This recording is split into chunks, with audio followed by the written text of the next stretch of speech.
Half a century. 5 decades spent tracing a map of human failure from the neon hum of the city into the dust-choked back roads of the high country. They say time heals all wounds, but 50 years of chasing ghosts across state lines has just made the scars itch.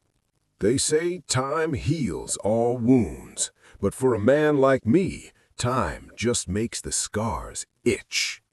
I'm Thomas Furlong, and this is just a simple narration of real detective work done on real cases handled by me. Micropulse Mystery Theater presents The 50 Years Detective. The Big Cotton Swindle, tragic ending of a big case on which a great deal of real detective work had been done. The cotton swindle occurred at Sherman, Texas, on the Texas and Pacific Railroad, early in the fall of 1883. It was in the cotton shipping season, and Sherman was a point from which a very large amount of cotton was shipped annually, it being the principal shipping point or outlet for one of the largest cotton-producing districts in the state. For this reason, the eastern cotton buyers and cotton mill owners were represented by agents at these shipping points. These agents were really brokers. It was the practice of these brokers, as soon as they had purchased cotton, to have it delivered at once to the railroad company for shipment, when they would receive from the railroad company's agent a bill of lading, setting forth the number and weight of each bale. This bill of lading, when signed by a railroad agent, was negotiable at any bank in the cotton-producing district. The bank would take the bill of lading, allowing the depositor 90% cash on the face value, and would hold 10% back until the exact value of the cotton was ascertained by the proper officials. The practice of cashing these bills of lading was then general in the cotton-growing country, and I presume it is at the present time. It was early in the month of January, 1884, when I was suddenly called to the office of Captain C.G. Warner, who was then General Auditor for the Gould Railway System. That Texas and Pacific was one of many Gould lines. I occupied the position of Chief Special Agent for that system. On my arrival at Captain Warner's office, he informed me that he had just received from Sherman, Texas, a long telegraph message from one of his traveling auditors, which stated that a large amount of cotton which had been shipped from that station had undoubtedly been diverted in transit, as the cotton had not reached its proper destination. Captain Warner instructed me to go to Sherman at once, where I would find the traveling auditor, Mr. Finby, and make a thorough investigation. I left St. Louis on the first train and arrived in Sherman in due time, where I found Mr. Finby, who informed me that the company's agent in charge at Sherman, whom I may call Number 4, had left there on the Saturday night previous, since which time not one word had been heard from him. He further stated that Number 4 had told his assistant on Saturday evening that he was going to take a run down to Galveston on personal business and expected to return on the following Monday. It then being Wednesday, and Number 4 not having returned, Mr. Finby had become aroused and wired the head of his department at St. Louis, which accounted for my appearance in Sherman. I at once began my investigation with the view of locating Number 4, the missing agent. I remained in and about Sherman several days, during which time the traveling auditor was busily engaged, with some of his assistants, in auditing and trying to straighten out the accounts of the station. In the meantime, telegraph messages of inquiry were pouring into Sherman from parties in New York, Philadelphia, Fall River, Massachusetts, and Providence, Rhode Island. These parties had purchased and paid for large quantities of cotton, the total amount aggregating $121,000, and they wanted to know why they hadn't received it. Messages of this kind had been pouring into Sherman for a month or 6 weeks prior to the time Mr. Finby had been called there. The officers of the railroad became alarmed, believing from the facts learned up to this time that the cotton for which the eastern buyers were inquiring had been shipped and had been diverted and probably stolen. If this were true, the railroad company would be responsible for the loss of the cotton to the buyers and would probably have to pay additional damages. Thus, the loss of this cotton was a serious matter for the company. After I'd worked at Sherman for about 10 days, as hard and earnestly as I ever worked on a case in my life, I succeeded in obtaining information that led me to believe that there were 3 other men connected with number 4, the missing agent, in this swindle. I had also succeeded in locating the family and friends of number 4 and the other 3 suspects, whose names I withhold for the reason that some of them were connected with reputable families and have near relatives living today who were in no way responsible for the wrongdoing of these men and ought not to be subjected to the humiliation which the publication of these names might inflict upon them.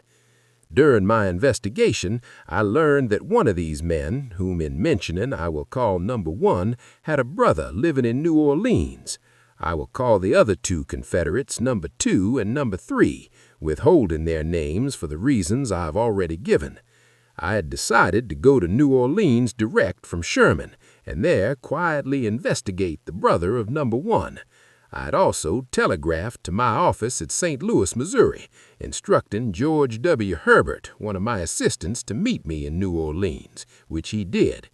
We located number 1's brother in New Orleans very easily, and after I had previously obtained information that number 1's wife might be stopping temporarily with her brother-in-law's family, who were living in a large and rather pretentious mansion in that city, I began to watch the mansion for the purpose of learning, if possible, whether or not number 1's wife was staying there.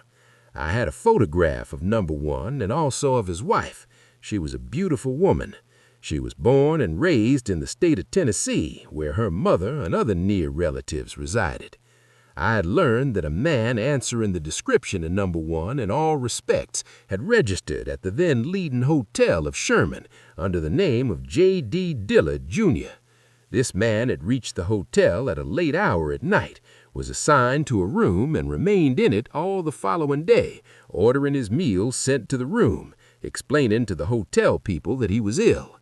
During the day, number 4 called at the hotel, quietly visited the room occupied by Dillard, where he, number 4, had remained an hour or more.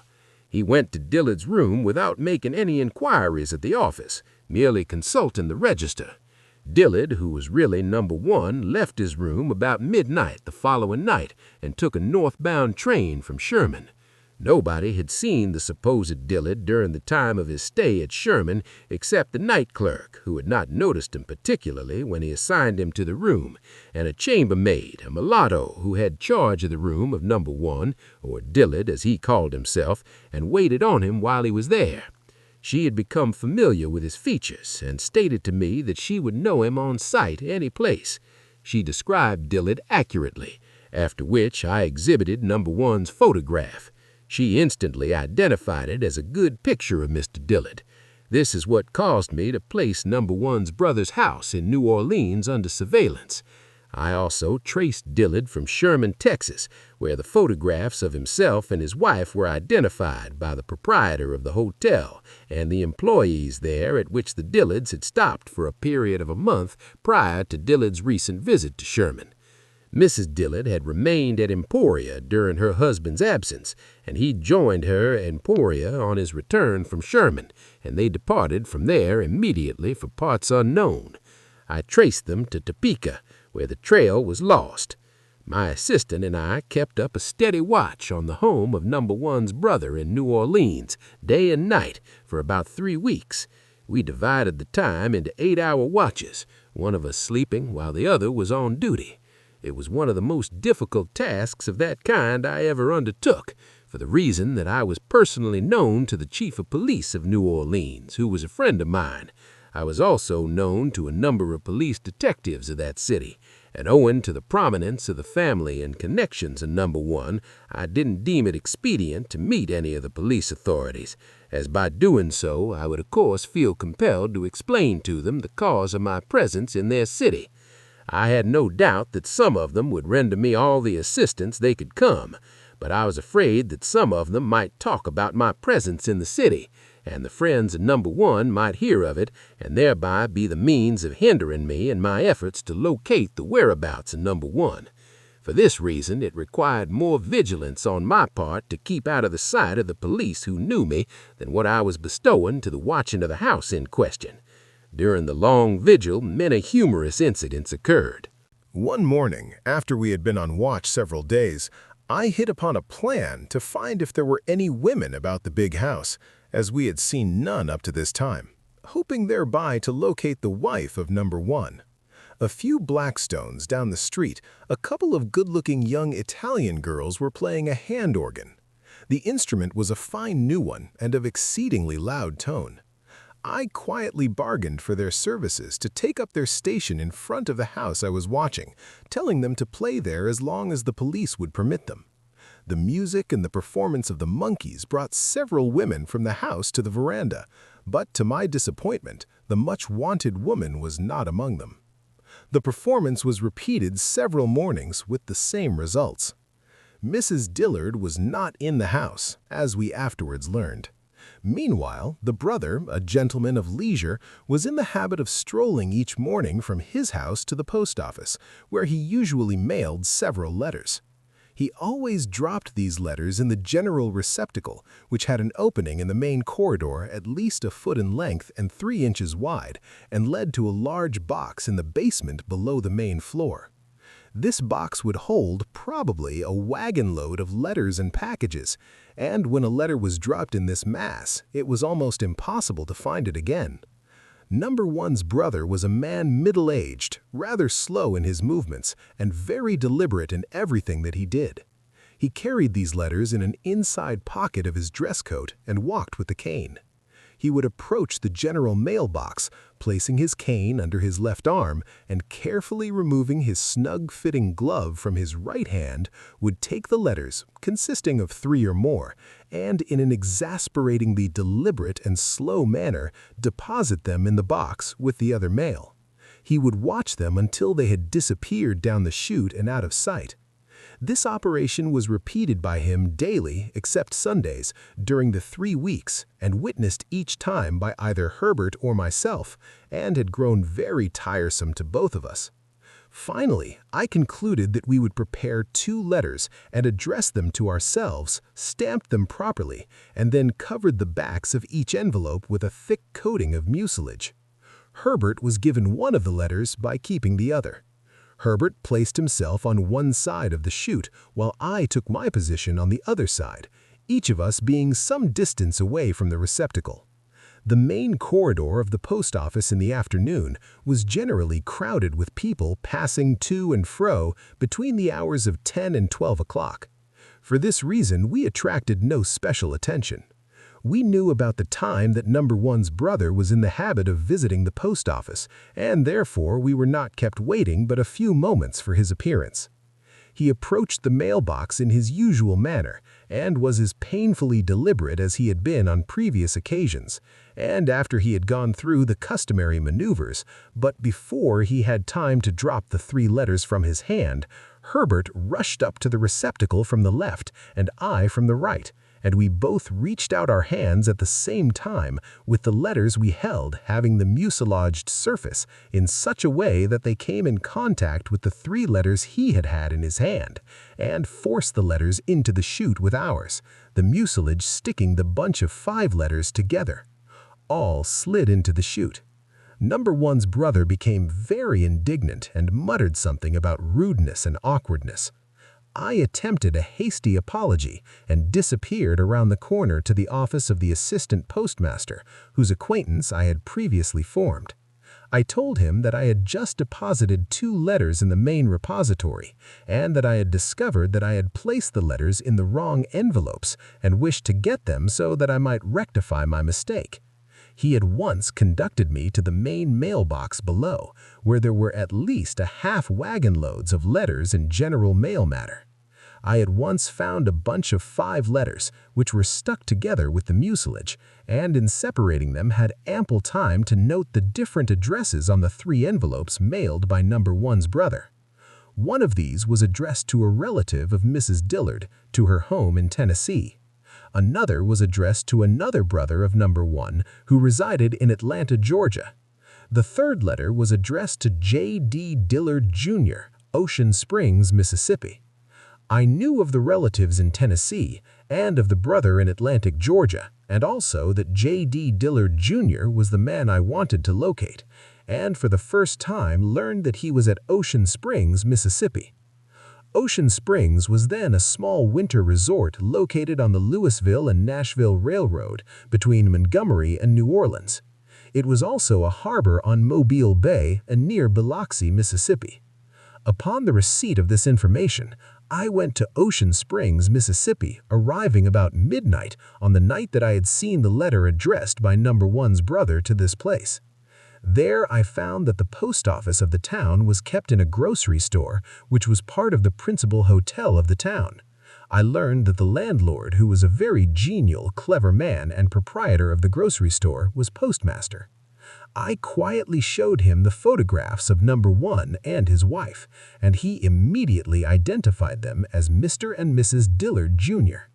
He told me that Dillard had represented himself to him as a rich iron manufacturer from Chattanooga, Tennessee, that his wife was in ill health, and that they had been there for the past month or more and had rented a beautiful cottage known as the Montgomery Cottage, where they were living. This cottage was situated on a small peninsula which extended from the main land, dividing Biloxi Bay from Mobile Bay. It was about 2 miles from the post office at Ocean Springs. The positive and ready manner in which the postmaster identified the photographs satisfied me beyond any doubt that I had succeeded in locating Number One. I gave the postmaster to understand that Number One had fallen heir to a sum of money and property, and that neither he nor his wife had become aware of the fact, and that I was very desirous of appraising him of his good fortune as a surprise, and before doing so desired to have all necessary papers prepared, which would require a week or 10 days. And therefore I was anxious to have the matter kept profound secret until everything was ready. The postmaster readily promised me that he would not mention the matter to any person until I gave him permission to do so, and after making these arrangements, I felt perfectly safe in not arresting Number One until I had secured the proper papers authorizing the same. It was necessary for me to obtain requisition papers from the governors of Mississippi and Texas. It would take about 8 to 10 days to accomplish this, as proper complaint had to be lodged at Sherman, Texas. Requests for the requisition had to be sent from Sherman to Austin, Texas, and the request of the governor of Texas to the governor of Mississippi for the extradition papers at Jackson, Mississippi, where the agent for the state of Texas had to appear in person to receive the papers. I had myself appointed as the agent for the state of Texas. At the conclusion of my understanding with the postmaster of Ocean Springs, I took a night train to New Orleans, where I met George Herbert and instructed him to go on the first train to Ocean Springs, and on arriving there to represent himself as an invalid and to act the part. He was naturally thin and had a sallow complexion, usually without any color. He represented himself as having just passed through a severe attack of rheumatism, and claimed that he had been advised by his physician to come to Ocean Springs, where he should spend at least a month during his convalescence. He equipped himself with 2 heavy walking canes, which he carried continuously during his stay at Ocean Springs, and while he made good progress walking, he seemed to bystanders to do so with some difficulty, but the balmy climate of the resort seemed to benefit him greatly, and he appeared to improve daily while there. He was instructed by me to meander around and to get to the Montgomery Cottage, providing, of course, if he could succeed in so doing without arousing any suspicion, and if he did succeed in getting inside the cottage, that he was to make a diagram of the place and surroundings, which Herbert could do nicely, as he was a good draughtsman. He succeeded admirably. He formed the acquaintance of Number One, whom he met at the post office on the 2nd day after his arrival. He also met him again the following day at the same place, when Number One gave him an invitation to come over to the cottage and take a sail on the bay, as he, Number One, had a very nice sailing yacht, which he kept anchored in front of the cottage. Herbert accepted the invitation and visited the cottage the following day, when Number One introduced him to his wife, mother-in-law, and brother-in-law, who happened to be at the cottage making a visit. He belonged in Tennessee. Herbert was also introduced to a young woman about 30 years of age who was rather good-looking, a brunette, and of medium size. This woman was introduced to him under an assumed name, as we learned within a few days thereafter that she was really the wife of the missing agent. Herbert was invited to luncheon at the cottage and took a short sail with number 1's wife, and the brunette lady before mentioned. The yacht was a schooner rigged, of about 20 tons burden, and was skillfully manned by a man about 35 years of age, black curly hair, a little bald, about 5 feet 5 or 6 inches in height, weighing probably 130 or 35 pounds, dark complexioned and inclined to be slender, hollow-cheeked, and had somewhat of a consumptive appearance. Herbert was not introduced to this man by his host, but thought nothing of the matter, believing the sailing master, who was always in uniform, to be simply an employee of number 1. Herbert made a good diagram of the interior of the cottage, as well as the entrances and the grounds and outbuildings. After that, he made daily visits to the cottage, when the weather permitted, the occupants seeming to enjoy and encourage his visits. He had made arrangements with the livery stable for the services of an old but gentle horse and an old-fashioned buggy in which he drove around every day. Herbert forwarded the diagram to me, along with his daily reports, during my absence from Ocean Springs.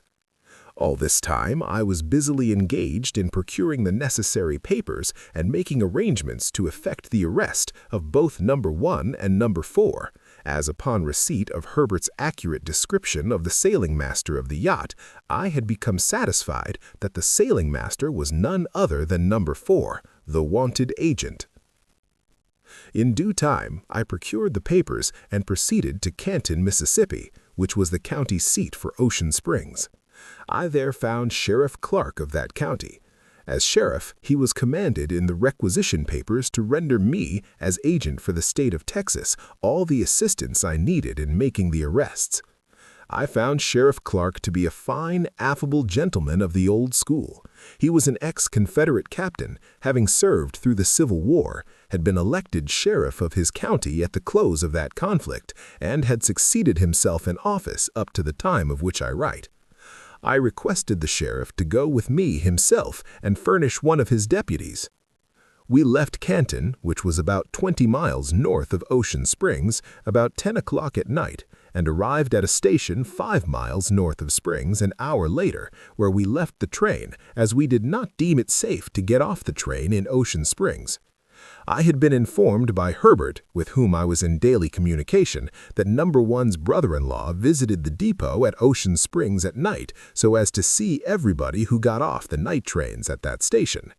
He also stated that all passenger trains passing that station were seen by some person connected with the cottage. I omitted stating heretofore that both number 1 and number 4 were good telegraph operators, and Herbert, while inspecting the premises, had noticed 2 tiny copper wires running into the cottage and had followed them from the cottage to the Louisville-Nashville Railroad, and later discovered that these wires were connected with the commercial wire of the Western Union Telegraph Company that ran between New Orleans and the north. He also found that they had a telegraph office fixed up in one of the rooms of the cottage where they could find out all that was passing over the wires of the Western Union Telegraph Company and take their ease. The peninsula upon which the cottage was situated was thickly covered with pine and cedar trees, and the wires were entirely hidden and could not have been discovered by any person unless one who was engaged, as Herbert was, so that these gentlemen could while away their time listening to what was going over the wires. After leaving the train, Sheriff Clark, his deputy, and myself leisurely walked down the tracks to within 1/4 of a mile of Ocean Springs, and then, making a detour around the station, we reached the peninsula south from Ocean Springs, at which point I had arranged to meet Herbert. It began raining the evening before we had left Canton, and continued to rain all night. It was in the month of February, and it was a cold and chilly rain. The night was inky dark. When we reached the peninsula, we were sheltered by the dense foliage of the trees, and we approached the cottage to within about 1,000 feet, and then decided to remain quietly among the trees until we could see daylight begin to appear in the east. At the first appearance of daylight, Herbert and myself reconnoitered, circling the cottage, he going one way and I the other, and we found that everyone was apparently asleep. Then we went back and reported to Sheriff Clark and his deputy. We surrounded the place, Herbert and the deputy covering the rear of the cottage, and the sheriff and myself going to the front door and rapping for admission, which was denied. After we had rapped for admission, we could hear the window shutters being pushed open, and the inmates peered out of the windows and discovered that the place was surrounded, or rather guarded on each side. Finally, Sheriff Clark told the occupants that unless they opened the door, that we would force it. After some parleying, the front door was opened. The door was double door, and only one half of it was opened, and very suddenly number one's brother-in-law, a very tall and slender individual, appeared in the open door with a double-barreled shotgun in his hands. But before he had time to raise the gun to a shooting position, he found himself covered with two double-barreled guns, one in the hands of the sheriff and the other in my hand. Upon being ordered to drop the gun, he did so promptly. The sheriff took possession of him, and I started down the wide hall which ran directly through the center of the cottage. As I was passing the second door from the front door, number one stepped out of the room into the hall with a pistol in his hand. I recognized him and promptly arrested him. I said to him, "Where is number 4?" He answered, "In the room across the hall." I went to the room indicated and rapped, but was refused admission. Then I forced the door and found number 4 standing in the middle of the room, partly dressed. After some trouble with number 4 and his wife, we took them all to Ocean Springs. We walked over there, a distance of about 2 miles. It was breakfast time when we reached there, and the rain had stopped. We went to the hotel and got something to eat, and the landlord learned for the first time the true nature of the surprise that I had in store for number 1. There was an early train to New Orleans, and Herbert and I took the 2 prisoners and left on this train for that city. I telegraphed ahead to have a carriage meet us outside of New Orleans, and we left the train a short distance from that city. Here we entered the carriage which conveyed us to the ferry boat at New Orleans. We took the ferry and went across to Algiers. Our object in doing this was that I wished to avoid newspaper notoriety. The newspaper men we were sure to meet in the main station at New Orleans had we gone there. At Algiers, we boarded a Southern Pacific train for Houston, Texas. In Houston, we took a Houston and Texas Central train, which took us through to Dallas, Texas.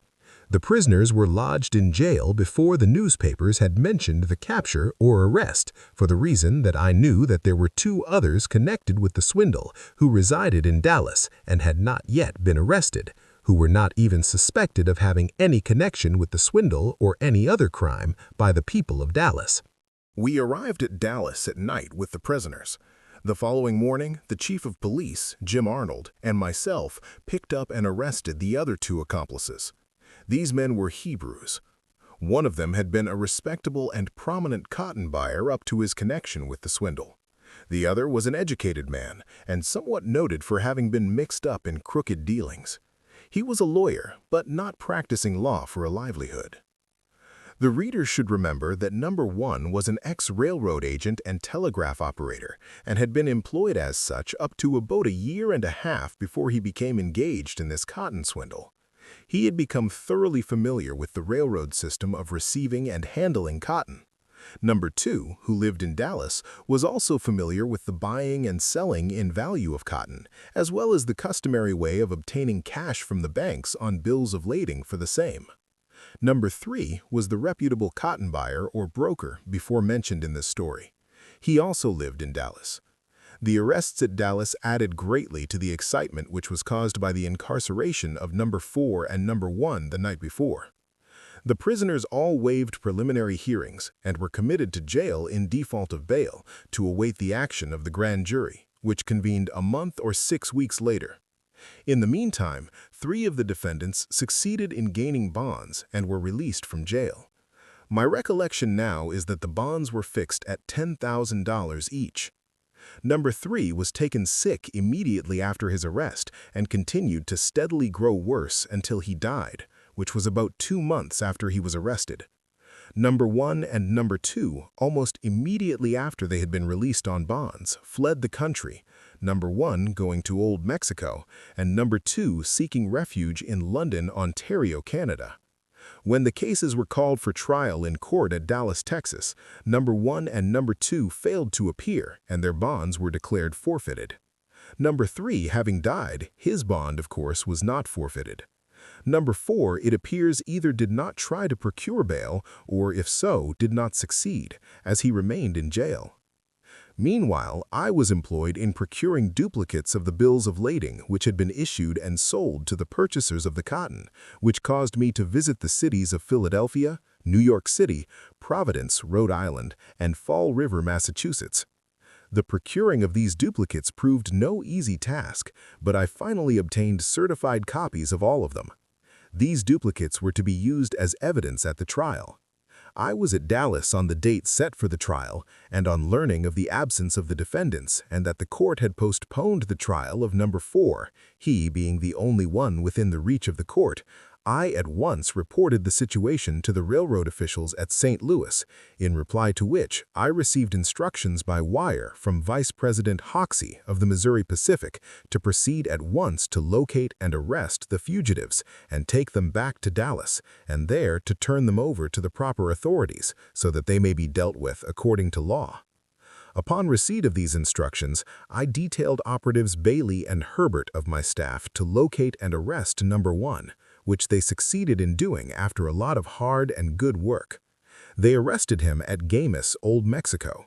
This city is located on the Pacific coast. They brought their prisoner back to Dallas and lodged him in jail. I had assumed the task of locating Number 2. After considerable work, I discovered that he was in London, Canada, which is just 100 miles east of Detroit, Michigan. I visited London, where I saw Number 2 without being seen by him. He would have known me at sight, as it was I who had arrested him in Dallas. I found that he had surrounded himself with a number of sympathizing friends in London, many of whom were fugitives from justice from the United States, as he was. Many of them, he among them, had money and felt safe while on Canadian soil. The extradition treaty then in force between Great Britain and the United States was known as the Ashburton and Webster Treaty, and was passed, I believe, in 1844. This treaty only permitted the extradition of fugitives charged with one of 7 crimes: murder, felonious assault with intent to murder, arson, rape, forgery, uttering a forged paper, and perjury. After I had seen Number 2 in London, I communicated the facts by wire code to Mr. Hoxie, he giving my report to ex-Governor John C. Brown, the General Solicitor for the Gould system of railroads. His headquarters were in the same building with Mr. Hoxie's at St. Louis. Governor Brown was thoroughly conversant with this case and had a national reputation as a lawyer, and when told by Mr. Hoxie of the whereabouts of Number 2, he at once wired me by code to try my best to induce Number 2 to accompany me across the line of Canada into either Michigan or New York State. If I succeeded in getting him across the boundary line, I could hold him in either state until extradition papers could be secured from the governor of Texas. From the instructions Governor Brown had wired me, I was satisfied that the governor was not familiar with the statutes of Canada pertaining to extradition. If I had attempted to induce the fugitive across the Canada line for the purpose of arresting him without legal authority, I would be subjecting myself to prosecution for kidnapping. If convicted of that charge, under the Canadian statutes, I would have been sent to prison for a term of from 2 to 7 years. Knowing that it was impossible for me to obey Governor Brown's instructions, I employed a young attorney, or barrister as they are called in Canada, whose name was McBride, and while he had been practicing law but a few years, he was recommended to me very highly for his ability and integrity. During my consultation with him, I explained to him fully that the bills of lading which had been used in the cotton swindle had been signed by the company's agent in blank and then turned over by the agent to Number 2 in blocks. Number 2 had then filled out each blank for various numbers of bales of cotton, setting forth the number of bales and the weight of each bale in the regular way. Number 3, whom the reader will remember was the cotton buyer or broker before mentioned in this story. He also lived in Dallas. The men placed these bills of lading in various banks at Sherman, Dallas, and other Texas towns. He drew cash from the banks for the face value, less 10%, for the purpose heretofore stated. After explaining all this to Mr. McBride, I asked him what crime these men had committed under the statutes of Canada. He promptly answered, without even referring to the statutes, that under the Canadian law, they were all guilty of forgery and having uttered and published forged paper, including the company's agent who had signed each of these bills as agent. I said, supposing these men had fled from the United States and were found in Canada, could they be arrested and extradited back to the United States for trial? Yes, he said, they surely could, under the provisions of the Ashburton and Webster Treaty, which provides for the extradition of fugitives who are legally charged with the crime of forgery or of uttering and publishing forged paper. But I said, Mr. McBride, the company's agent signed these bills of lading. He replied, I understand from you that the agent had received no cotton. I answered, yes, he received no cotton. Then, Mr. McBride said, the agent signed the bills of lading for fraudulent purposes, and therefore his signature was unauthorized by the company who employed him, and under the Canadian law, he is a forger, while the other conspirators would be guilty of uttering and publishing forged paper. The penalty would be just as severe for the latter offense under the Canadian law. I neglected to state that after I had located number 2 at London, Ontario, the railroad company's attorneys were informed by the judge who presided over the criminal court at Dallas, Texas, that in his opinion, the fraudulent bills of lading heretofore described were not perjuries, as they had been signed by the company's agent, and for this reason I presume Governor Brown instructed me as he did, he knowing that the fugitive, number 2, could not be extradited from Canada unless we could substantiate a charge for forgery against him.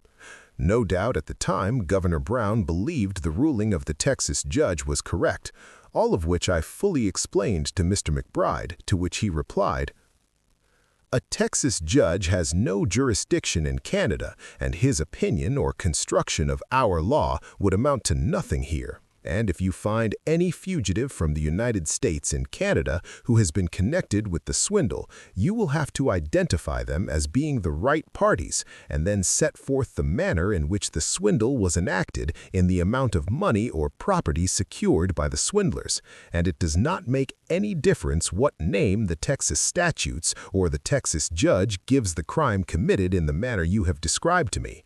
It would be forgery here. You must understand that you must comply with the requirements of the Canadian laws in order to extradite a fugitive from Canada. If you should find your fugitive here in London, you can, if you desire, go to any other county or city in the province of Ontario and make your complaint, have a warrant issued for the arrest of the fugitive, bring an officer from that county or city to serve the warrant, arrest him here, and take him immediately before the magistrate who issued the warrant and have the prisoner committed to jail for 2 weeks without bail. At the expiration of the 2 weeks, should you desire an additional 2 weeks, you can secure same by convincing the magistrate that you are unable to secure the presence of the necessary witness to substantiate the identity of the prisoner and his connection with the swindle. Our law will allow you these continuances. After the prisoner has had his preliminary hearing, if the testimony offered should be sufficient to satisfy the magistrate, he would then fix the bond at the amount of 4 times the amount involved in the swindle, which would be, in this case, nearly $500,000. After McBride had finished his foregoing advice to me, I thanked him and paid him his fee, which was only $10, and went to Chatham, Ontario. Chatham is the county seat, about 50 miles west of London and just halfway between London and Detroit, Michigan. I found the Queen's Counsel at Chatham, to whom I fully explained my case, whereupon he verified and approved the advice I had received from Mr. McBride of London. I at once filled the necessary complaint and procured a warrant for the arrest of number 2. The warrant was addressed and given to the Chief of Police of Chatham, who accompanied me back to London or pointed out the fugitive to him. We arrested him immediately and took him to Chatham, where he was locked up as a fugitive and his hearing set for 2 weeks later, in accordance with the Canadian law. The reader will remember that when I first located number 2 in London, he was surrounded by newly found friends there, a number of whom were fugitives like himself. For this reason, I felt it prudent to begin legal proceedings against him in a country where both he and I were strangers, and avoid the annoyance and trouble which his sympathizing fugitive friends were sure to cause. As soon as number 2 was safely lodged in jail, I wired Governor Brown at St. Louis, Missouri, stating that I had arrested and locked up number 2 on the charge of being a fugitive from the state of Texas, United States of America, that the hearing was set for 2 weeks later, and that while passing through St. Louis on my way to Texas, I would stop over long enough to report in person to him. In about 2 hours, I received his reply, which was a severe reprimand, and read as follows. Why did you disobey my instructions when you knew that I had instructed you as to what the Texas judge had decided, and therefore the fugitive could not be extradited from Canada under the existing treaty, nor in accordance with the act which provides for said treaty? Answer, signed John C. Brown, to which I answered as follows. Honorable John C. Brown, General Solicitor, Missouri Pacific Railroad Company, St. Louis, Missouri. I disregarded your instructions, finding them erroneous, and that you did not understand the law pertaining to this case, having also learned that a Texas judge's rulings are not considered in Canada, as I find that I can legally extradite the fugitive from Canada under the present law. Signed, Thomas Furlong. After sending the above message, I borrowed a copy of the revised statutes of Canada from the Crown Counsel, who would be called prosecuting attorney in the United States. He marked each section of the statutes which pertain to our case. I at once put the book in my grip and started for St. Louis, arriving the following morning.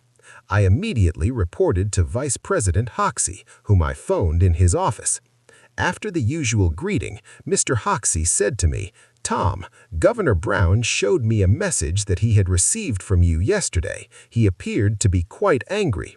To which I replied, I am here to explain my actions fully, and I wish you would kindly request Governor Brown to come to your office at his convenience, so that one explanation may serve both. My time is limited, as I must go to Texas and procure certain witnesses and return with them to Chatham, Ontario within 2 weeks, the time set for the hearing.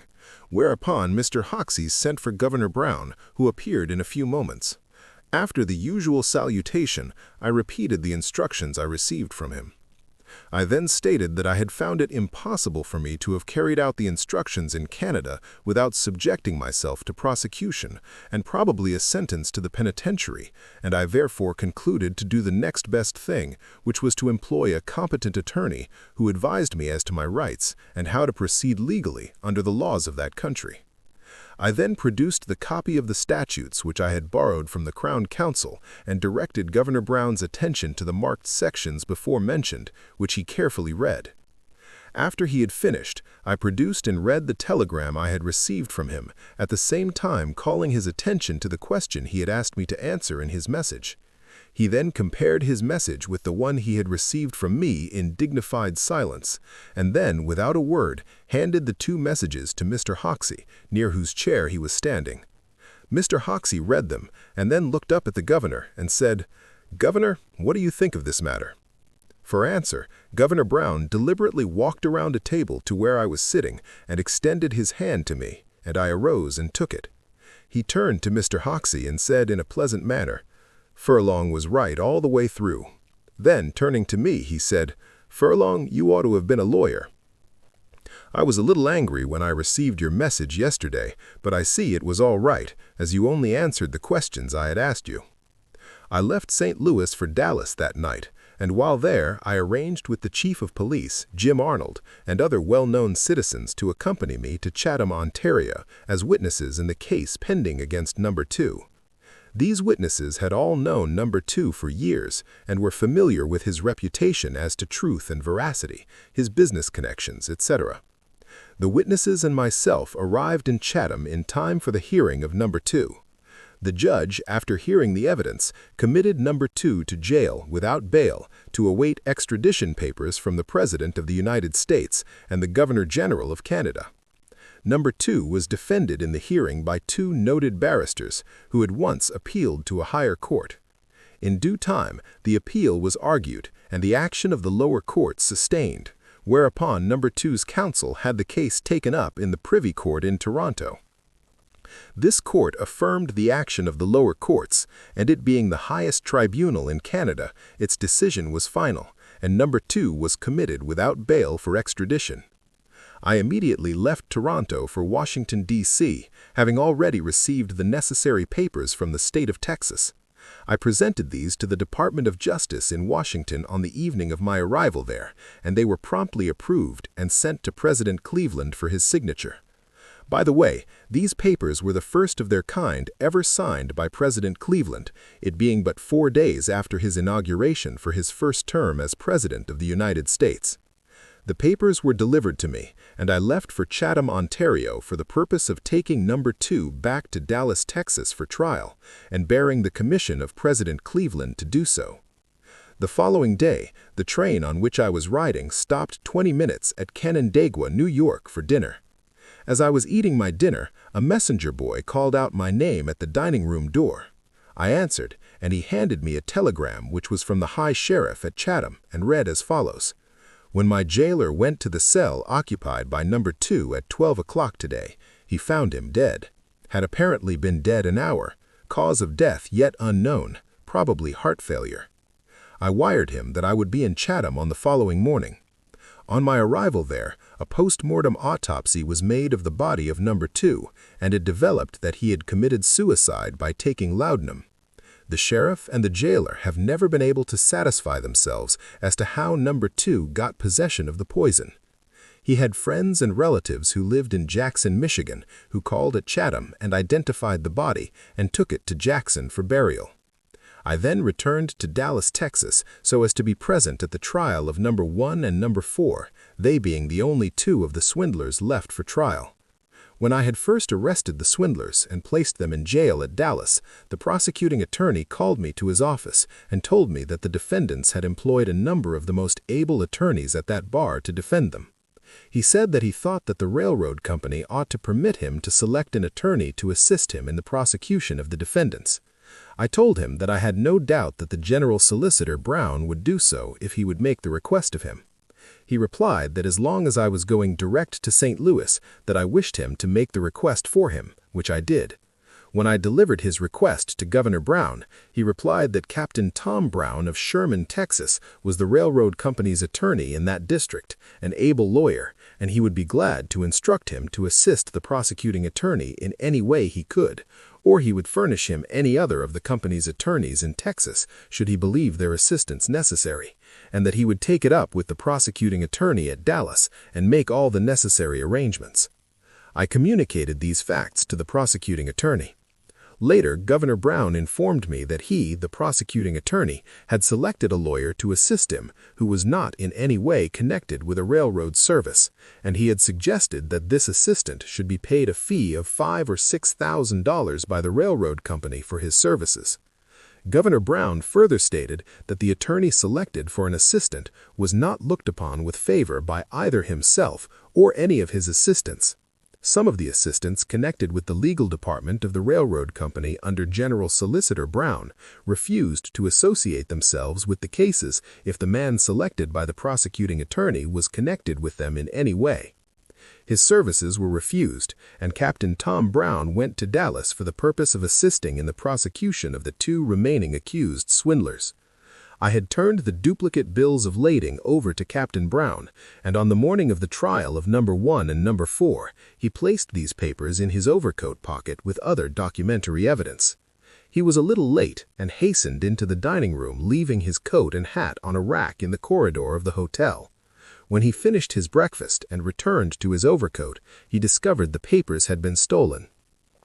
When the cases were called into court, the prosecuting attorney asked for a nulli prosecute be entered into the cases, thus letting 2 of the principals in the swindle go free.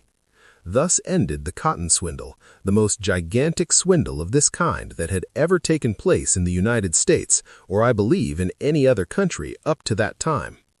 Captain Tom Brown was later elected as a judge of the Supreme Branch of Texas and was always esteemed as an able jurist and a thorough gentleman. Subscribe to Micropulse for upcoming episodes. Our next episode, A Remarkable Case.